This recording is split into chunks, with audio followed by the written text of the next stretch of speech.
Class 10th कल 4 प्रश्न उत्तर मैंने आपको करा दिए थे हरिहर काका के, समझा दिया था। ये 5वां प्रश्न मैं आपको समझाने जा रही हूँ। कुल इसमें 9 प्रश्न है, आज आपका ये 10 प्रश्न है, आज आपका ये अध्याय पूरा हो जाएगा। हरिहर काका को जबरन उठा ले जाने वाले कौन थे, उन्होंने उनके साथ कैसा बर्ताव किया।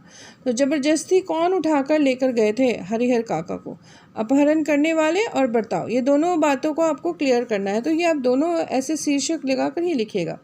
हरिहर काका को जबरन उठा ले जाने वाले ठाकुरबाड़ी के साधु संत और उनके पक्षधर थे। वे हरिहर काका को अपनी पीठ पर लाद कर ठाकुरबाड़ी ले गए। तो हरिहर काका को कौन ज़बरदस्ती उठाकर लेके गए थे? ठाकुरबाड़ी के जो साधु संत महंत थे, वो साधु लोग जो हैं वो उठाकर ले गए थे। बर्ताव, उन्होंने उनके साथ दुर्व्यवहार किया था, बुरा व्यवहार किया था। उन्होंने ज़बरदस्ती सादे और लिखे कागज़ों पर उनके अंगूठे के निशान लेकर ज़मीन अपने नाम करवा ली थी। उन्होंने ज़बरदस्ती क्या किया था? सादे पन्नों पर, कुछ लिखे पन्नों पर उनके अंगूठे के निशान ले लिए थे और उनकी जो ज़मीन थी वो अपने नाम करवा ली थी। उन्होंने हरिहर काका के हाथ पांव बांध दिए थे तथा उनके मुंह में कपड़ा ठूंस दिया था ताकि वो चिल्ला ना पाए। इसके बाद वे हरिहर काका को एक कमरे में बंद कर रात के अंधेरे में ही गुप्त दरवाजे से भाग गए थे। और उन्होंने क्या किया था? हरिहर काका को एक कमरे में बंद कर दिया था, बाहर से ताला मार दिया और जो एक सीक्रेट डोर होता है, गुप्त दरवाज़ा होता है ना घर का, उसी से वो कहीं भाग गए थे। अगला प्रश्न है, हरिहर काका के मामले में गांव वालों की क्या राय थी और उसके क्या कारण थे, और ये इम्पॉर्टेंट में भी है। अनुचित कार्य, उचित कार्य। तो कुछ लोग इसे अनुचित मानते थे, कुछ इसे उचित मानते थे। तो गांव वालों की राय बतानी है आपको जो हरिहर काका के मामले में हो रहा था। अनुचित कार्य, हरिहर काका के मामले में गांव वालों में 2 प्रकार की राय थी। तो 2 प्रकार के लोग थे तो 2 प्रकार के राय थी। एक वर्ग के लोगों के मत के अनुसार हरिहर काका को बंधक बनाने और उनकी ज़मीन जायदाद हड़पने के लिए जो ज़बरदस्ती काम किया गया था वो मतलब सही ही था। तो ज़मीन जायदाद हड़पने के लिए ज़बरदस्ती उनके अंगूठे के निशान लेना अनुचित था और एक वर्ग के लिए ये उचित था। उनके अनुसार साधुओं और डाकुओं में कोई अंतर नहीं था। ऐसा कार्य करके उन्होंने साधु संतों का नाम डुबो दिया था। उन लोगों की दृष्टि में ऐसे कार्य होने के बाद ठाकुरबाड़ी की पवित्रता तथा महत्व जो है वो नहीं रह गया था। तो जो लोग इसे अनुचित मानते थे वो ठाकुरबाड़ी के पंडितों के बारे में कहते हैं कि ये गलत किया, उन्होंने साधु संतों का नाम डुबाया। ऐसे किसी की जमीन जायदाद को हड़पना गलत बात है, ऐसा गलत काम नहीं करना चाहिए। ये साधु संतों ने गलत काम किया।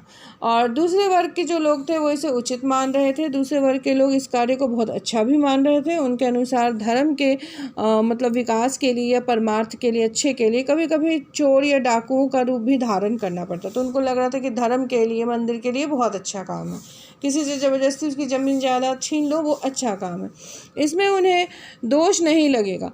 उनके मत के अनुसार महंत जी ने हरिहर काका के साथ ऐसा व्यवहार अपने स्वार्थ के लिए नहीं बल्कि पवित्र उद्देश्य के लिए किया। मतलब मंदिर को बहुत अधिक ज़मीन मिल जाएगा तो ये बहुत अच्छा उद्देश्य है, ये उनके हिसाब से, कुछ लोगों के हिसाब से। ठीक है, अगला प्रश्न है, कहानी के आधार पर स्पष्ट कीजिए कि लेखक ने यह क्यों कहा है कि अज्ञान की स्थिति में ही मनुष्य मृत्यु से डरते हैं। ज्ञान होने के बाद तो आदमी आवश्यकता पड़ने पर मृत्यु को वरण करने के लिए तैयार हो जाता है। तो जब तक इंसान ये नहीं समझता कि हाँ मौत जो है वो सबको आनी, ये नहीं समझता, तब तक उसे डर लगता है। लेकिन जब वो इस बात को समझ जाता है कि मृत्यु तो सबको आनी है, ज्ञान हो जाता है, तब वो मृत्यु से डरना बंद कर देता है।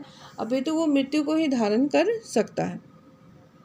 तो पहले आप लिखिएगा अज्ञान की स्थिति, फिर लिखिएगा ज्ञान की स्थिति। अज्ञान की स्थिति देखिए क्या है। मनुष्य एक सामाजिक प्राणी है, वह सांसारिक मोह माया में डूबा रहता है। तो संसार के मोह माया में वो हमेशा डूबा रहता है। सुख दुख, आपदा विपदा, हर्ष उल्लास में दूसरों का साथ चाहता है। मतलब इंसान को समाज में रह के दूसरे के साथ की हमेशा आवश्यकता पड़ती है। इन्हीं कारणों से उसमें रिश्ते, नाते और संबंध बने रहते हैं तथा वो परस्पर सहयोग करते हैं। यही सहयोग की भावना उन्हें परस्पर जोड़े रखती है। मनुष्य के लिए यही स्थिति अज्ञान है। मोह माया अज्ञानता है और वह मृत्यु से फिर डरने लगता है क्योंकि उसे जीवन जीना, दुनिया में रहना, समाज में रहना अच्छा लगता है, इसीलिए वो मरना नहीं चाहता। ज्ञान की स्थिति क्या है? जिस दिन मनुष्य को ये ज्ञान हो जाता है कि सभी संबंध स्वार्थ लोलुपता के कारण है, मतलब सभी संबंधों में स्वार्थ है, तो वह मृत्यु का वर्ण करने के लिए तैयार हो जाता है। वो मरने से डरेगा नहीं, बल्कि वो मरने को भी तैयार रहेगा। हरिहर काका की स्थिति ठीक ऐसी ही हो गई थी। वह अज्ञान में रहकर अपने भाइयों तथा उनके परिवार के सुख दुख का सहयोगी मानते थे, मतलब अपने परिवार वालों से बहुत प्रेम करते थे और मोह माया में बंध चुके थे। किंतु जब उन्होंने हरिहर काका द्वारा जमीन न लिख देने पर उनके साथ दुर्व्यवहार किया, तो उन्हें स्वार्थी व अत्याचारी होने का ज्ञान हो जाता है। तब उन्हें पता चलता है कि उनके भाई जो हैं वो स्वार्थ के कारण उनके साथ बंधे हुए, तो उनकी अज्ञानता जो है वो दूर हो जाती है। इससे उनके हृदय में अपने भाइयों के प्रति अनासक्ति का भाव जागृत होता है। अब उनके भाव जो एक प्रेम था अपने भाइयों के प्रति वो खत्म हो जाता है।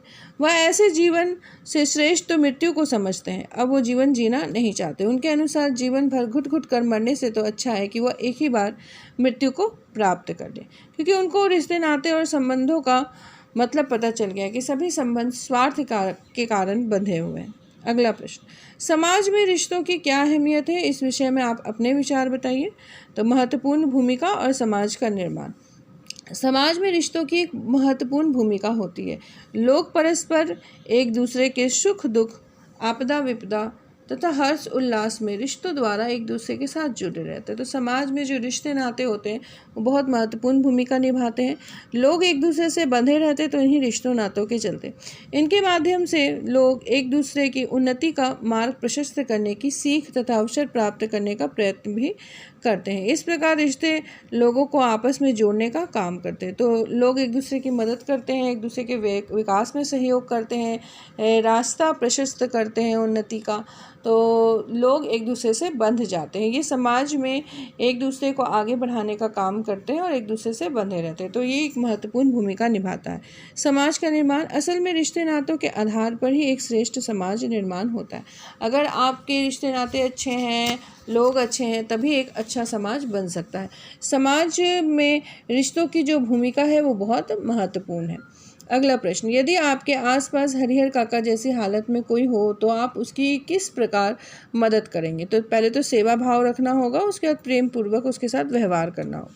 यदि हमारे आसपास हरिहर काका जैसी हालत में कोई हो तो हमें उसे एक पारिवारिक सदस्य की भांति अपने पास रखना चाहिए। तो अपने परिवार का सदस्य समझना चाहिए और उसकी सेवा करनी चाहिए, मतलब खाना पानी देना चाहिए, पूछना चाहिए। हमें उसके साथ ऐसा व्यवहार करना चाहिए जिससे समाज में स्वार्थ के कारण खत्म हो रहे विश्वास की भावना जो है वो कायम हो सके। जो विश्वास उनके मन से टूट गया है सगे संबंधियों का, वो विश्वास उस सेवा से वापस जुड़ जाए। प्रेम पूर्वक व्यवहार, हमें ऐसे व्यक्ति के साथ हमेशा प्रेम पूर्वक व्यवहार करना चाहिए। इसके साथ ही हम यह मिसाल को भी पेश करेंगे कि रिश्ते स्वार्थ से नहीं बल्कि विश्वास और प्रेम के आधार पर बनते हैं। हमारे अच्छे व्यवहार को देखकर शायद वह अनुभव करने लगे कि संबंध जन्मजात नहीं, मानवीय गुणों पर भी आधारित होता है। तो मानवता से, मनुष्यता से भी संबंध बनाए जा सकते हैं। ज़रूरी नहीं कि हर संबंध में स्वार्थ छिपा होता है। अगला प्रश्न है, हरिहर काका के गांव में यदि मीडिया पहुंच जाती तो उनकी क्या स्थिति होती? अपने शब्दों में लिखिए। मीडिया की अहम भूमिका और हरिहर काका की स्थिति। तो मीडिया एक ऐसा माध्यम है जो समाज में हो रही बुराइयों को बेनकाब करने का कार्य करती है। यह समाज में अव्याप्त अत्याचार, अनाचार, धर्म की आड़ में होने वाले अनैतिक कार्यों को उजागर करने का कार्य करता है। तो सभी लोगों को मीडिया के द्वारा पता चल जाएगा कि गांव में कैसे साधु संत रहते हैं, गांव में कैसे लोग रहते हैं, कैसे भाई होते हैं जो अपने भाई के साथ बुरा व्यवहार करते हैं। तो ये सारी चीज़ों का पर्दाफाश हो जाएगा। इसी के माध्यम से सरकार का ध्यान भी ऐसी समस्या की ओर जाएगा तथा गलत प्रवृत्ति के लोगों को दंड दिलाने में अहम भूमिका होगी। मतलब मीडिया गलत लोगों को दंड दिलाने में, सज़ा दिलाने में बहुत अच्छी भूमिका निभा सकता है। हरिहर काका की स्थिति, यदि हरिहर काका के गांव में मीडिया पहुंच जाती तो शायद उनकी स्थिति दुर्दशा ऐसी नहीं होती।